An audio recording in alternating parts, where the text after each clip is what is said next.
kemuliaan bulan Dzulhijjah yang Allah Subhanahu wa taala pernah bersumpah dengan bulan Dzulhijjah, khususnya 10 awal Dzulhijjah, wal fajri wa layalin ashr, demi fajar dan demi malam-malam 10. Para ulama mengatakan itu adalah 10 hari awal Dzulhijjah. Wasyafi'i wal watr, wasyafi'i di sini adalah hari genap, maksudnya di sini adalah hari sembelihan korban. Wal watr adalah hari ganjil, adalah tanggal 9, yaitu di hari Arafah. Dan di bulan Dzulhijjah ini Nabi SAW dalam satu hadis yang diriwayatkan dari Sayyidina Abdullah ibn Abbas radhiyallahu taala anhu, beliau berkata, qala Rasulullah sallallahu alaihi wasallam, Rasulullah sallallahu alaihi wasallam bersabda, ma min ayyamin, tidak ada hari-hari, al amalus salih, amal saleh, fiha, di hari-hari tersebut, ahabbu ilallahi, lebih dicintai oleh Allah, min hadhil ayyami, dari hari-hari ini. Para ulama menjelaskan ini adalah hari 10 Dzulhijjah, 10 awal Dzulhijjah. Kemudian sahabat Nabi, qala wal jihad fi sabilillah ya Rasulullah, ya Rasulullah, walal jihad fi sabilillah, termasuk jihad enggak bisa mengalahkan ini ya Rasulullah? Dijawab oleh Rasulullah, walal jihad fi sabilillah, jihad pun tidak bisa mengalahkan keutamaan 10 awal Dzulhijjah. Tidak bisa mengalahkan 10 awal Dzulhijjah. Illa rajulun, kecuali jika ada seorang laki-laki kharaja bi nafsihi, perang dengan dirinya sendiri, bukan sekedar biayai, wa malihi, dan membawa hartanya, walam yarji bidzalika bi syai', walam yarji min dzalika bi syai', sehingga tidak kembali, sudah dia mati di medan laga, hartanya habis untuk berjihad, maka itu baru menyamai 10 awal Dzulhijjah. Bahkan sebagian ulama mengatakan 10 awal Dzulhijjah lebih bagus daripada 10 akhir Ramadan. Hanya yang mengalahkan lainnya di Ramadan itu ada Lailatul Qadar. Baru nanti menjadi unggul Ramadan karena ada Lailatul Qadar. Begitu utamanya 10 awal Dzulhijjah. Maka hendaknya kita peduli dengan 10 awal Dzulhijjah. Karena amal soleh di sini tidak ditentukan oleh Nabi, semua amal soleh. Dan isyarat juga dari Al-Quran tentang Dzulhijjah ini, wa yadhkurusmallah fi ayyamin ma'lumat, menyebut nama Allah di hari-hari yang tertentu tadi, yaitu 10 awal Dzulhijjah. Maka hendaknya kita di 10 awal Dzulhijjah memperbanyak amal-amal baik. Dimulai dari solat, kita tingkatkan solat sunnah, puasa khususnya. Dan Nabi SAW orang pertama yang menghidupkan 10 awal Dzulhijjah. Jadi mulai tanggal 1, 2, 3, 4, 9 sampai 10 nyembelih korban. Itulah 10 awal Dzulhijjah.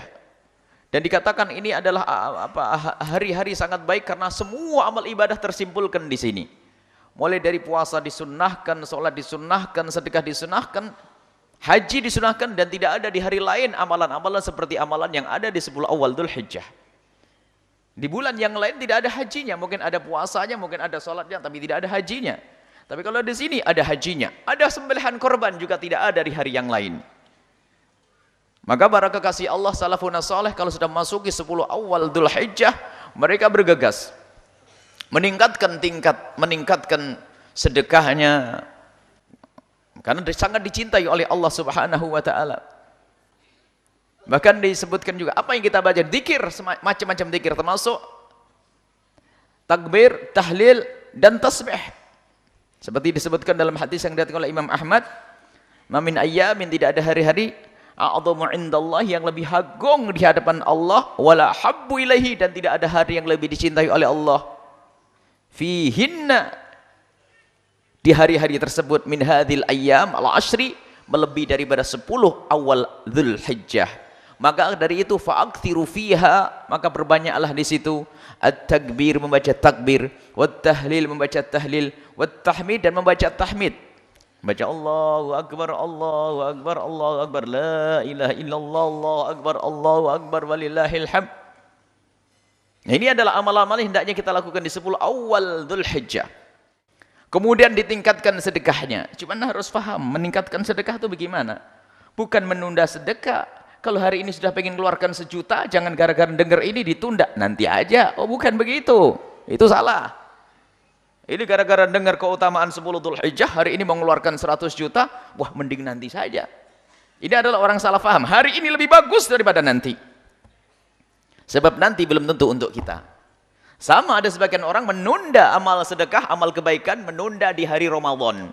Karena di bulan Ramadan dilipat gandakan, sehingga dia di bulan Sya'ban disuruh sedekah, duitnya sudah ada, bilang ntar aja, oh enggak, di bulan Sya'ban lebih bagus daripada nunggu di bulan Ramadan.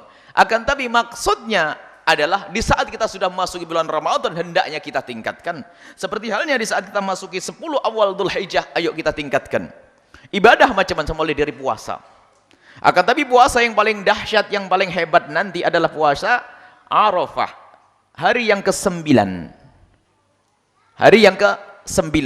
Puasa Arafah sampai disebutkan dalam hadis riwayat Imam Muslim, ahtasibu 'alallahi ayyukaffira sanata allati qablahu was sanata allati ba'dahu.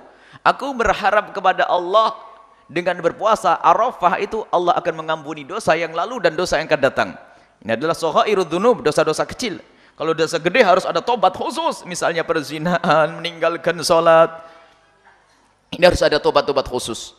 Akan tapi ini adalah kemurahan dari Allah Subhanahu wa taala, dengan berpuasa Arafah akan menjadi sebab diampuni dosa-dosa kecil kita. Sebagian ulama mengatakan dosa besar, akan tapi tetap ada syaratnya, penyesalan. Menyesal kalau sudah pernah melakukan dosa gede sekalipun, hendaknya jangan lupa Arafah ini adalah pintu luar biasa untuk masuki pintu tobat. Puasa Arafah. Jadi yang paling utama adalah Arafah dari 9 ini. Jangan sampai tanggal 1, 2, 3, 4, 5, 6, 7, 8 puasa, giliran 9 buka. Bukan begitu. Kalau bisa dari awal sampai tanggal 9 berpuasa, tanggal 10-nya nyembelih korban, dan ini amalan sunnah setiap tahun. Awas ini jangan salah paham seperti sebagian kaum muslimin di kampung-kampung itu mengira kalau nyembelih korban itu seperti haji setahun seumur hidup. Ini adalah salah, dan salah yang sudah kaprah sehingga susah dibenahi, sehingga di kampung-kampung orang itu sedikit sekali yang berkorban karena merasa sudah berkorban tahun yang lalu, 10 tahun yang lalu. Padahal korban ini disunnahkan setiap tahun, seperti halnya sholat hari raya Idul Adha. Kapan kita memasuki Idul Adha, maka kita disunnahkan untuk sholat sunnah Idul Adha. Kita disunnahkan untuk berkorban setiap tahun, bukan setahun, bukan seumur hidup sekali. Dan ini dibaca, bisa kita pahami dari pertanyaan sebagian orang. Aku belum korban, belum korban. Lah kok belum korban? Maknanya apa? Seumur hidup. Dia ngira seumur hidup. Kadang-kadang dibarengi, mana yang lebih didahulukan antara korban dengan akikah? Ini menunjukkan kalau dia itu pemahamannya adalah korban itu seumur hidup sekali. Bukan korban setiap tahun, sunnah kita untuk korban. Bukan setahun seumur hidup sekali. Awas, ini kesalahpahaman yang selama ini kita sering dengar.